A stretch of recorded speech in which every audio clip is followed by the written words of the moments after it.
Palm Sunday liturgy reflects a profound paradox, triumph and tragedy, welcome and rejection, celebration and suffering.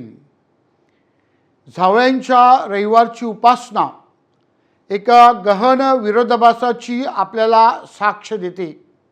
एका ठिकाणी आपण प्रभूचा जय जयकार करतो आणि शुभवर्तमानामध्ये त्याला खुशी द्या, त्याला खुशी द्या म्हणून आपण त्याचा उद्ध्वंस करतो. आपण येरुशलेममध्ये प्रभू येशू ख्रिस्ताचा मोठं स्वागत करतो, परंतु दुसऱ्या बाजूला त्याला नाकारतो.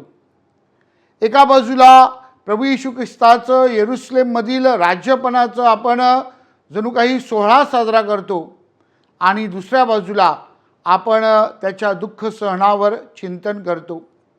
अशा प्रकारे या झावळ्यांच्या रविवारी palm Sunday we reflect on the mystery of human heart and the depth of Christ love. म्हणजेच मानवी जीवनाच्या संकटावर, दुःखावर, अडचणीवर एका बाजूला आपण चिंतन करतो आणि दुसऱ्या बाजूला परमेश्वराचं जे मानवावर प्रेम आहे, मानवाच्या तारणासाठी परमेश्वराने स्वतःला कसं अर्पण केलं ह्याविषयी आपण चिंतन करतो. अशा या पार्श्वभूमीवर आजची उपासना जी आहे ती आपल्याला सुंदररित्या बोध करत आहे.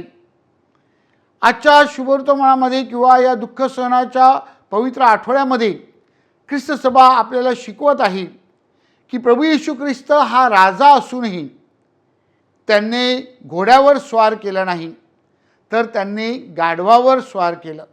म्हणजे इतका तो नम्र झाला. प्रभू येशू ख्रिस्त राजा असूनही त्यांनी युद्ध पुकारले नाहीत, तर तो शरण आला. प्रभू येशू ख्रिस्त राजा असूनही त्यांनी लोकावर राज्य केलं नाही, तर लोकांच्या तारणासाठी त्यांनी सेवा केली. माझ्या प्रिय बंधू भगिनींनो, अशा प्रकारे प्रभू येशू ख्रिस्त एक सुंदर राज्यत्वाची किंवा राजाची शिकवण आपल्याला देत आहे. आजच्या जगातील जी युद्धाची परिस्थिती आहे, या युद्धाच्या परिस्थितीसाठी आजच्या प्रभू येशू ख्रिस्ताची शिकवण ही खूप महत्त्वाची आहे. आज आपले नेते जे आपल्या अहमपणामध्ये जणू काही वाढत चाललेले आहेत आणि आपला अहमपणा वाढविण्यासाठी ते जगाला कसं तणावाच्या वातावरणामध्ये नेत आहेत हे आपण पाहत असताना आपल्याला प्रभू येशू ख्रिस्त शिकवत आहे की आपण समेटासाठी, शांतीसाठी शरण यायला पाहिजेत.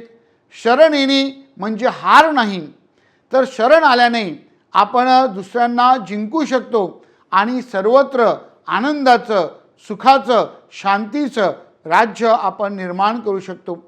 आणि म्हणून आजची ही परिस्थिती जर आपल्याला बदलायची असेल तर प्रभू येशू ख्रिस्ताची ही जी शिकवण आहे की सेवा करा, नम्र व्हा, एकमेकांना क्षमा करायला तयार राहा, एकमेकावर दया करा आणि त्याद्वारे परमेश्वराचं राज्य जे आहे ते निर्माण करण्यासाठी आपण प्रयत्न केले पाहिजेत.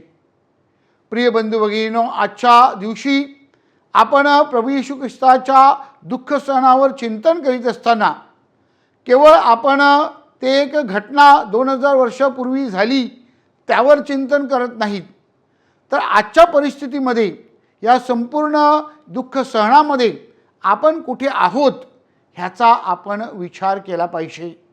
आणि म्हणून या दुःख सहनामध्ये आपण पेत्रासारखे आहोत का? पेत्राने प्रभूला आश्वासन दिली होती. पेत्राने प्रभूला भरपूर काही करण्याचं सांगितलं होतं आणि जेव्हा वेळ आली तेव्हा पेत्र प्रभूला नाकारतो, तो विसरतो. त्यांनी काय सांगितलं होतं हे तो सर्व सोडून देतो. की आपण लोकांसारखे आहोत. एका ठिकाणी ती लोक प्रभूला उंचावतात, त्याचा जय जयकार करतात, होसाना म्हणतात, त्याच्यासाठी आपली वस्त्र देतात आणि दुसऱ्या बाजूला त्याला खुशी द्या, त्याला खुशी द्या अशा प्रकारे ते परिस्थितीनुसार आपला दृष्टिकोन बदलतात किंवा आपली भूमिका बदलतात. अशा प्रकारे आपण सोयीची भूमिका घेतो का आणि मार्ग पळवाट शोधण्याचा प्रयत्न करतो का? की आपण पिलाताप्रमाणे वागतो. पिलाताला सत्य काय हे ठाऊक होतं. हे सत्य ठाऊक असताना सुद्धा तो सत्य नाकारतो आणि हात धुवून मोकळा होतो. बऱ्याचशा वेळेला आपण देखील अशाच प्रकारे भूमिका घेतो की सत्य बोलण्याऐवजी, सत्याची साक्ष देण्याऐवजी आपण गुपचूपपणे वेगळ्या मार्गाने आपले हात धुवून मोकळे होतो. अशा प्रकारे आपण ह्या प्रभू येशू ख्रिस्ताच्या दुःख सहनामध्ये, त्याच्या कालवारीच्या मार्गामध्ये आपण कुठे आहोत यावर आपण चिंतन केलं पाहिजे आणि आपल्या जीवनाची जणू काही झडती घेतली पाहिजे.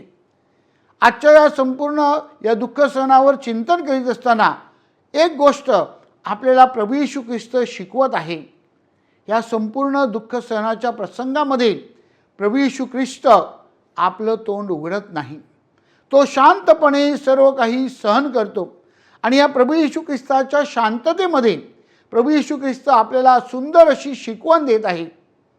परमेश्वराचा अनुभव घेण्यासाठी, परमेश्वराचं दर्शन घेण्यासाठी आपल्याला एकांतवास शोधला पाहिजे.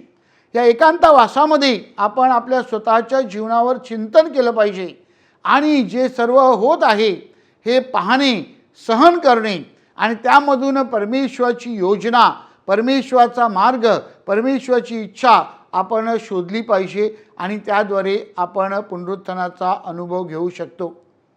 आणि म्हणून या पवित्र आठवड्यामध्ये प्रभू येशू ख्रिस्ताचं दुःख, सहन, मरण आणि पुनरुत्थान ह्यावर चिंतन करीत असताना आपण प्रभू येशू ख्रिस्ताबरोबर सहप्रवासी होऊया.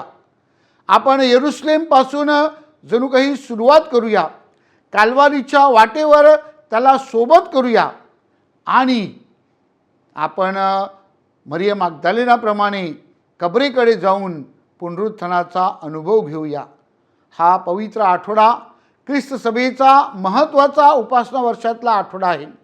या आठवड्यामध्ये आपण प्रभू येशू ख्रिस्ताच्या दुःख सहनावर, मरणावर आणि पुनरुत्थानावर जो आपल्या श्रद्धेचा गाभा आहे त्यावर चिंतन करीत आहोत.